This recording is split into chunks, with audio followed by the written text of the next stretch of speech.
love that movie so much. Love Actually, of course. But, in fact, it's, I guess, on people's short list of best movies to watch during the holidays. It's one of the best ones. Rimmer Willis stars in a new stage show, Love Actually Live, inspired by the movie. Tell us everything. Which songs are you singing? I get to do this song called Take Me As I Am in the big wedding scene because I play Keira Knightley. You play, oh, you're perfect. Yeah, you're perfect. exactly. Yes. I get to play Keira Knightley, but, you know, I get to also play Mia, who's the secretary of Alan Rickman. Oh. Who's very saucy. Exactly. So I have this kind of angel and devil thing going. I don't think anyone really likes her. She goes after what's her name's husband. You get the necklace. Exactly. It's awful. Yeah. Oh, I don't like that at all. But this is awesome because the whole thing is a sing-along version. Right? Yeah. You're just singing with an orchestra, though, a huge orchestra. It's huge. I think it's like 15 pieces. But you've been with them for a long time, right? This production or this team of people? For the record, as the company, I've been working with them for maybe 5 or 6 years now. It's so fun. It's so fun. They should do a Broadway version of this, I was thinking. And you should be the Broadway star of it. You've done it before, right? Yeah, Chicago? exactly. Does Christmas is All Around bring it down? I love that song. Oh, absolutely. I feel it in my fingers. You know what I'm talking about? I just picture that actor that was so funny. Yes, he's brilliant. So good at that. The guy in our show who's playing that, his name is Rex Smith, and he's so funny and does such a great job of playing Billy Mack. You don't have the porn stars in your version, I don't think, right? We do, but we have them as, we have a violinist and our oboe player kind of do it, so we found a way to kind of weave it Bring in. in It's the really oboe. cool. Exactly. We got you covered. We found a clever way of making it very sweet and romantic. So this is in Beverly Hills then? Yeah, at the Wallace. At the Wallace. And does your whole family come out? And what do we keep teasing? Is your dad weeping in the crowd or something? He's just so sweet. I did a couple cabaret shows, and I think a lot of where my music taste comes from is from him. And so whenever I know that he's going to come to a show, I always try and sing something that is something that he either showed me or something that he likes. And the last couple times I did a show, I just saw him like crying. He was like, "You made me cry." And it was just so sweet because I feel like people see him and he's so used to being this kind of action hero macho man. And just to see him crying is so sweet and tender. There's a big debate in my house about whether or not Die Hard is a Christmas movie or not. What do you think? I feel like it is. Yes. Really? The holiday terrorist? Yes, he's got to save the day to get home to his family on Christmas. And he saves the family. Yeah.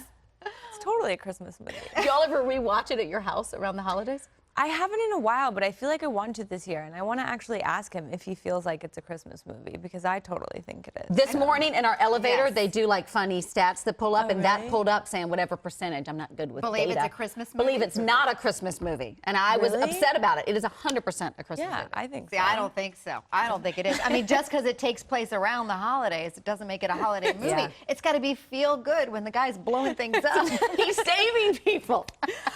What about recently y'all were all together for your birthday, when the whole family comes together? What is that like? It was just so fun. It had been a while since we were all in town at the same time, and we all ended up having breakfast together at the Beverly Hills Hotel, and it's just so fun. Because I think it's so weird sometimes, even for me, that we're all grown-ups now. I look at my little sister, and the fact that she's 24 kind of still trips me out, because I just imagine her as this tiny little woman, and I have 2 more little sisters too, and it's so awesome. Yeah, I love them. Oh my gosh. Speaking of your mom, she's just on Instagram, I believe. This is on her Instagram. Yes. What took her so long? Did you guys push her to do it? We did a little bit. We kept telling her, because she's so funny and silly, and you know, she has all these dogs, and she's constantly kind of bringing in new rescues, and I don't know, we always just thought it would be great for her to kind of put that side of herself out there. And she didn't tell any of us. And so when she went to one of the royal weddings, she just posted something, and my sisters and I freaked out and we're so excited. Look at her, she looks flawless. She was at Eugenie's wedding. Yeah. One of the royal weddings. No, did you give her any pointers where you're like, Mom, keep the camera up here? Or my kids are so critical of me on my Instagram thing, in a good way, but they're like, Mom, that was so dorky, or don't do that, or what are you doing? Oh, she's already got it handled. The one thing we taught her was how to do stories, because she didn't know, but she's already killing the game. I love it. And is she, you know, we saw there at the wedding, how is she close to Eugenie, or how does she know the royals? She's been friends with Sarah Bjork for, I mean, years. Since I was little, I remember growing up and playing with Beatrice and Eugenie when we were really tiny. I don't know exactly how they came together, but Yeah, we always used to hang out whenever we were in London as And kids. Meghan Markle's wedding, was she there? No, she not that wasn't one. there, no. Yeah. And do you think you look like your mom? Sometimes, especially when I have darker hair, it kind of trips me out sometimes a little bit. see the this mix. could be You are right 100% a Oh mix. no, I'm seeing all your mom right here. My middle daughter, they say, looks just Yeah. like me. Yeah. And she's like, I don't see it at all. But this is, yeah. So sometimes you do actually see it. Yeah, and I notice especially because both of us talk with our hands a lot. Yeah. And I notice certain things where even something I'll say or an intonation or how I talk with my hands, and I just go, oh my God, oh God. Okay, it's happening.